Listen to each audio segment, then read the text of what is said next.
అందరూ ఎలా ఉన్నారు? మీ అందరికీ కూడా భోగి, సంక్రాంతి, కనుమ శుభాకాంక్షలు. మీరందరూ ఫెస్టివల్ ఎలా సెలబ్రేట్ చేసుకున్నారో తప్పకుండా కమెంట్స్లో చెప్పండి. పొద్దున్నే 3:30కి నిద్రలేద్దామని అనుకున్నాను బ్రహ్మ ముహూర్తంలో పూజ చేయడానికి. కానీ యథారాజా తదా ప్రజ అన్నట్టు నిద్రలేచేటప్పటికి 6:30 అయిపోయిందనమాట. నిద్రలేచి డాబా పైకి రాగానే బ్యూటిఫుల్గా అనిపించింది వ్యూ అయితే. సో మీ అందరికీ చూపించేయాలి అని అనుకున్నాను. మీ అందరికీ కూడా lots and lots of love అండి. మంచు కురిసే వేళలో ఎందుకో మా ఇంటి బ్యాక్ సైడ్ ఎంత మంచుతో కప్పేసిందో చూడండి. టైం 7. అది కూడా ఈ పక్కన ఈ పక్షుల సౌండ్స్ వల్లనే మెలకు వచ్చేస్తూ ఉంటుంది. మా ఊర్లో అయితే కోడి కుక్కరికో అని కూస్తూ ఉంటుంది అనమాట. అదొక సౌండ్ చేస్తూ ఉంటుంది, ఈ పక్షులు ఒక సౌండ్ చేస్తూ ఉంటాయి. చూసారా అసలు మంచుతో ఎలా కప్పేసిందో.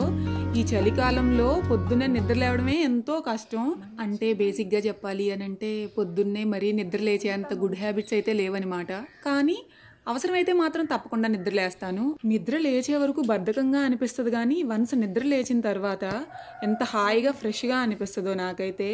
అండ్ అది కూడా చలికాలంలో ఇలా మంచు పడుతున్నప్పుడైతే అస్సలు వ్యూ చూడటానికైనా నాకు నిద్ర లేవాలి, అలా హాయిగా చూస్తూ ఉండాలి అనిపిస్తూ ఉంటుంది.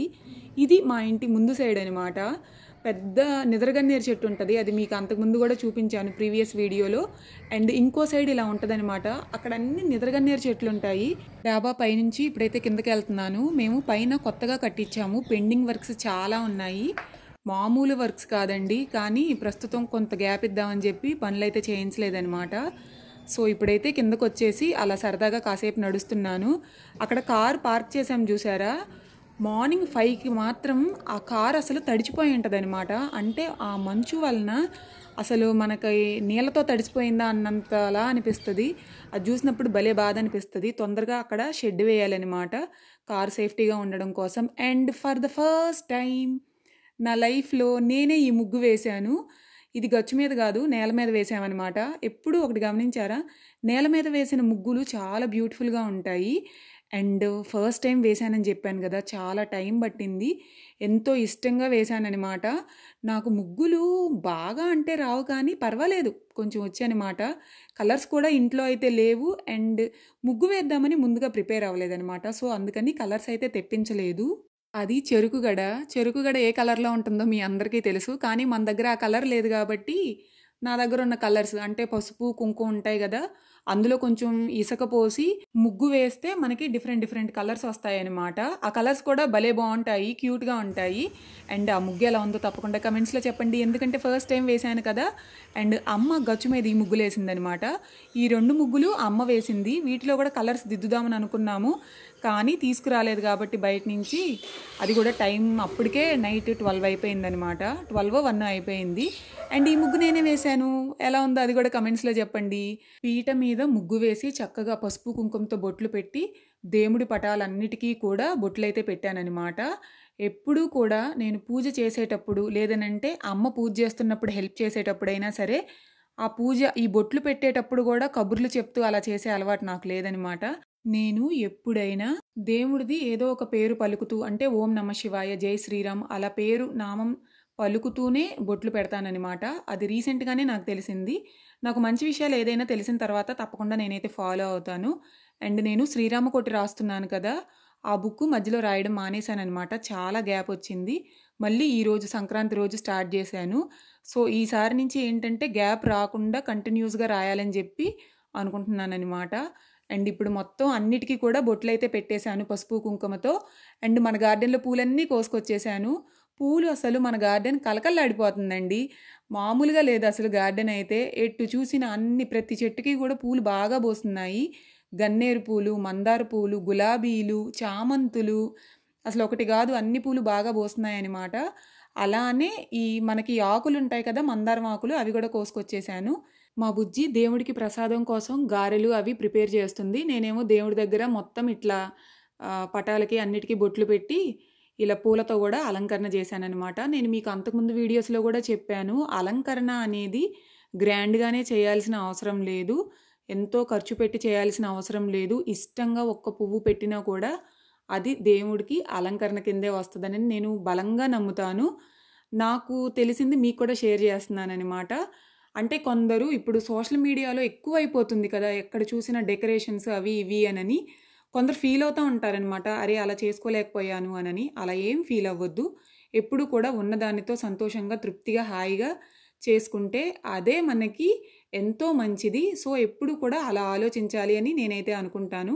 అండ్ పూజ అయితే స్టార్ట్ చేసేసాను. ఫస్ట్ ఎప్పుడు పూజ చేసినా కూడా వినాయకుడికి పూజ చేయాలి. అలానే దీపం పెట్టిన తర్వాత దీపంకి కంపల్సరీ కింద పువ్వు పెట్టాలనంట. ఇది కూడా నాకు రీసెంట్గానే తెలిసిన దగ్గర నుంచి ఫాలో అయిపోతున్నాను. అండ్ దీపం అయితే వెలిగించేశాను. ఆ తరువాత వినాయకుడికి ఫస్ట్ పూజ చేస్తానండి. నేను ఎప్పుడూ కూడా వినాయకుడికి పూజ చేసిన తర్వాత మాత్రమే వేరే దేవుళ్ళకి పూజ చేయడం స్టార్ట్ చేయాలంట. అన్ని విషయాలు కూడా నాకు ఇప్పుడే తెలిసాయండి. ఎందుకంటే నేను హాస్టల్లో చదువుకునేదాన్ని. సో ఫెస్టివల్కి కానీ లేదనంటే ఏదైనా హాలిడేస్ అప్పుడు మాత్రమే ఇంటికి వచ్చేదాన్ని అనమాట. అప్పుడు అమ్మ వాళ్ళు పూజ చేస్తారు కాబట్టి జస్ట్ దండం పెట్టేసుకుంటాము అంతే. ఇప్పుడు అమ్మ వాళ్ళతోనే ఉంటున్నాను కాబట్టి అసలు ఏం చేస్తున్నారు అవన్నీ కూడా తెలుస్తున్నాయి అనమాట. ఎప్పుడైనా అంతే కదా, మనం కొంచెం పెద్ద అయిన తర్వాత ఏవైనా విషయాలు తెలుస్తాయి. నేను ఎప్పుడు పూజ చేసినా కూడా ఫస్ట్ వినాయకుడికి అష్టోత్తరం చదువుకుని ఆ తర్వాత నాకు ఎంతో ఇష్టమైన శివుడికి అష్టోత్తరం చదివి ఇలా ప్రే చేసుకుంటానన్నమాట. నాకు అప్పుడు చాలా పీస్ఫుల్గా అనిపిస్తుంది. మనం పూజ చేసుకునేటప్పుడు పక్కన ఏమన్నా డిస్టర్బెన్సెస్గా ఉంటే భలే చిరాగ్గా అనిపిస్తుంది అనమాట.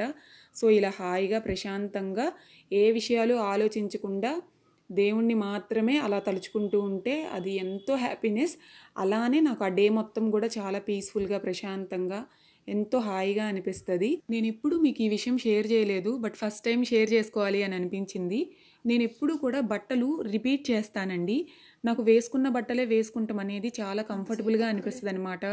అంటే ఫెస్టివల్స్ అయినా ఏవైనా సరే కొత్త బట్టలు వేసుకుంటే మంచిదే, కానీ నాకు కొత్త బట్టల కంటే పాత బట్టలు వేసుకుంటే కంఫర్టబుల్గా అనిపిస్తుంది అనమాట. మళ్ళీ మీకు ఈ డౌట్ రావచ్చు ఏంటంటే నువ్వు ఇప్పుడు వేసుకునే బట్టలైనా ఒకప్పుడు కొత్త బట్టలే కదా అని. ఎస్, ఆబ్వియస్గా అంతే. కానీ నేను ఎక్కువ కాటన్ ప్రిఫర్ చేస్తాను. అవి టీషర్ట్స్ అయినా డ్రెస్సెస్ అయినా ఏవైనా సరే నాకు చాలా ఇష్టం అనమాట. సో ఎందుకు అది షేర్ చేసుకోవాలనిపించింది. అండ్ పూజ అయితే చాలా చాలా బాగా జరిగింది. చూశారు కదా, ఇలా ఇంట్లో మనకి దీపం వెలిగించిన తర్వాత అక్కడ కూర్చున్నాము అనంటే ఆ పాజిటివ్ ఎనర్జీ మీకు తెలీదు, నిజంగా ఆటోమేటిక్గా మనకి వచ్చేస్తుంది అనమాట. ఆ డే మొత్తం ఎంతో హ్యాపీగా రిలాక్స్డ్గా అనిపిస్తుంది. మాది దేవుడి గది చాలా చిన్నది, మీకు అంతకుముందు కూడా చెప్పాను. చాలా చిన్నగా క్యూట్గా ఉంటుంది అనమాట. నాకు యాక్చువల్గా పెద్దగా ఉంటే ఇష్టం, పెద్ద పూజ రూమ్ ఉంటే ఇష్టం. కానీ మధ్యతరగతి ఫ్యామిలీస్లో అంత సీన్ ఉండదు. సో ఉన్నదాంతోనే తృప్తిగా ఉండాలి.